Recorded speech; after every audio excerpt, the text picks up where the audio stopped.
Welcome to Burlap Teachers. Enjoy the video. You'll start by preparing the hardware and making the first connection. Identify available ports on your laptop, then choose the correct cable or adapter so signals match. Once done, power on the external monitor and connect it to the laptop. Make sure the monitor input is set to the same source. If your laptop has one external port, plug the primary monitor first to confirm the signal. This step proves the cable and port work before adding more displays. Next, you'll configure how the system treats each screen.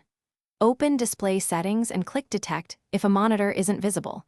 Choose Extend to expand your desktop across screens, or Duplicate when mirroring is needed.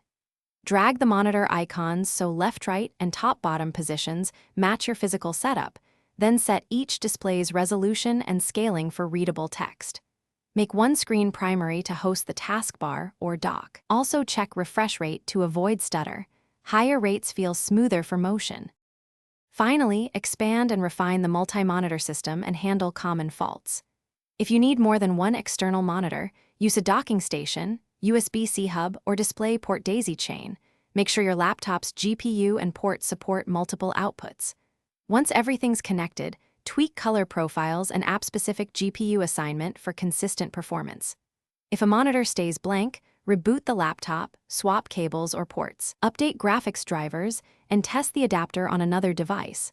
Those checks resolve most connections. Thanks for watching. Consider subscribing if this video helped you.